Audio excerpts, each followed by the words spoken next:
नमस्कार साथियों, आप सभी का बहुत बहुत स्वागत है चाणक्य के YouTube चैनल पर। और आप सभी को पता है कि DSSB से बहुत सारी जो वैकेंसीज होती हैं वो बाहर आती रहती हैं। अब जब वैकेंसीज निकलती हैं तो उनको लेके बहुत सारा डिलेमा यानी कि भ्रम बच्चों के मन में रहता है कि कितनी वैकेंसीज हैं, कितने फॉर्म भरे हैं, कंपटीशन कितना होगा। तो उसका एक रफ आइडिया आपके पास हो तो इसके लिए क्या किया गया था कि RTI फाइल की गई थी।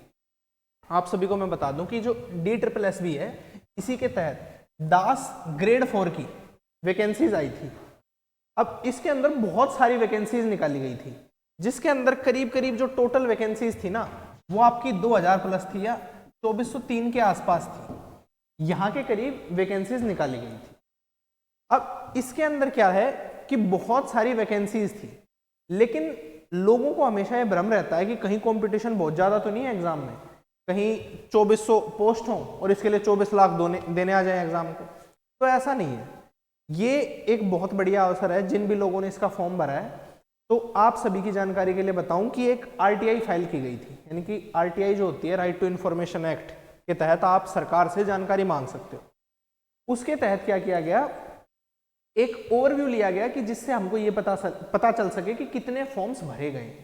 तो उसके अंदर कैटेगरी वाइज आप सभी देख सकते हैं कि करीब करीब कितने फॉर्म भरे गए हैं।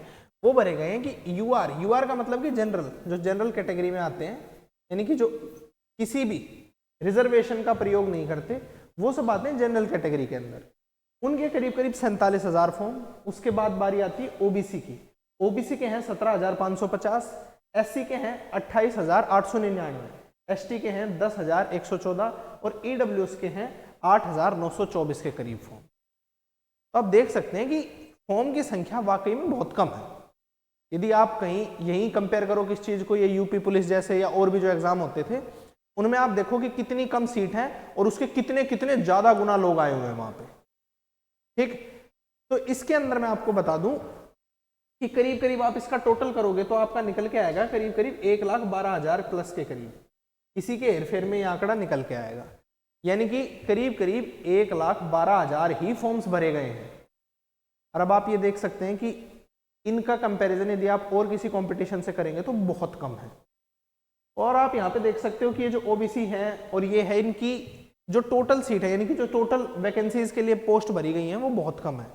कारण ये है कि इसके अंदर जो क्राइटेरिया रहता है वो रहता है कि आपको यदि ओबीसी कोटे के अंदर, रिजर्वेशन के अंदर अप्लाई करना है तो आपको दिल्ली का ही ओबीसी सर्टिफिकेट चाहिए, दिल्ली के अंदर, तभी आप ओबीसी के अंदर अप्लाई कर सकते हैं। इसलिए आपको इतनी कम दिखाई दे रही होंगी कंपैरेटिवली। ठीक है जी, तो एक बहुत बढ़िया आपके पास अवसर है कि आप इसका बढ़िया से यूटिलाइजेशन करें। और इतना ज़्यादा इंटेंस कंपटीशन नहीं है, तो इसको लेके आप बढ़िया से अपनी तैयारी कर सकते हैं। अब रही बात तैयारी की, तो आपको ये भी पता होना चाहिए कि एग्जाम के अंदर क्या क्या पूछा जाएगा। तो एग्जाम के अंदर आप सभी को बताऊं कि एक तो है आपकी जनरल अवेयरनेस। जनरल अवेयरनेस का मतलब क्या है, जीके, यानी कि जो जीएस का पोर्शन है ये पूछा जाएगा। इसकी जो वेटेज रहेगी एग्जाम के अंदर वो है 35 मार्क्स। 35 नंबर की आपकी क्या आएगी, जीएस आएगी, जीके आएगी, साधारण भाषा में, सामान्य ज्ञान। अगली बात मेंटल एबिलिटी एंड रीजनिंग। सीधी सी जो रीजनिंग का पोर्शन है इसके अंदर, उस सेक्शन के अंदर वो कितने मार्क्स की आएगी, कितनी वेटेज होगी, वो होंगे 35 मार्क्स, 35 मार्क्स की। ठीक है, अब इसके अंदर अगला आता है आपका numerical ability and data interpretation. और ये कितने नंबर का आएगा, ये आएगा 35 नंबर का। कितने नंबर का, 35 नंबर का। ये सीधी भाषा में आपका मैथ्स बोल लीजिए, मैथ्स, और साथ में इसके डीआई भी आएगी। डीआई का मतलब डाटा इंटरप्रिटेशन, जिसके अंदर आपने पाई चार्ट्स और ग्राफ वगैरह के जो क्वेश्चन देखे होंगे वो सब डीआई के अंदर आते हैं। तो वो भी कितने मार्क्स की पूछी जाएगी, 35 नंबर की। अगली बात है इसके अंदर आप सभी को ध्यान रखना है कि हिंदी भी आएगी आपकी, और हिंदी की भी वेटेज कितनी है, वो है आपकी 35 मार्क्स, यानी कि 35 नंबर की आपकी आएगी हिंदी। अगला है इसके अंदर आपकी इंग्लिश, और जो इंग्लिश है वो भी कितने नंबर की है, वो भी आपकी 35 की। लास्ट जो है आपका वो है सीधा सीधा मान लीजिए आप कंप्यूटर। जो आपका कंप्यूटर है ये नंबर का पूछा जाएगा, ये पूछा जाएगा 25 नंबर का। ठीक है, लिखा हुआ basic familiarity with computer, internet, social media and office automation. सीधी भाषा में मान लीजिए कि जो कंप्यूटर एज ए सब्जेक्ट है उससे आपका पूछा जाएगा करीब करीब 25 मार्क्स।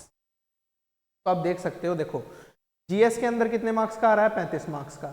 उसके बाद जो न्यूमेरिकल एबिलिटी यानी कि रीजनिंग है और आपकी मैथ है, ये भी कितने की आ रही है, 35-35 की। हिंदी भी आपकी कितने की आ रही है और इंग्लिश भी कितने की आ रही है, वो भी आ रही है 35-35 मार्क्स की। सिर्फ कंप्यूटर है जो आ रहा है 25 मार्क्स का। और आप सभी देख सकते हो कि इसके अंदर काफी कम लोगों ने, जो आप कंपेयर करो किसी और एग्जाम से, उसके मुकाबले काफी कम लोगों ने इसके अंदर जो आपकी सीट्स आती हैं उनको फिल किया है। बहुत सारे कम लोगों ने फॉर्म भरा है। तो जिन्होंने भी फॉर्म भरा है वो इसका बढ़िया से यूटिलाइजेशन कर सकते हैं और इसके अंदर बढ़िया से तैयारी कर सकते हैं। तो आप देख सकते हो कि इसके अंदर बहुत ज्यादा इंटेंस कंपटीशन भी नहीं है। ठीक, तो उम्मीद करता हूं कि यहां तक की जो बात है वो आपको समझ में आई होगी। यदि आपका इन वैकेंसीज के रिगार्डिंग या किसी बात को भी लेके कोई डाउट रहता है तो आप हमें कमेंट सेक्शन के अंदर पूछ सकते हैं कि हमारा ये डाउट है। ठीक है, तो इसी के साथ आज का जो हमारा सेशन है इसको रखते हैं हम यहीं तक ही, और अब आप सभी से मुलाकात होगी अगली वीडियो के अंदर।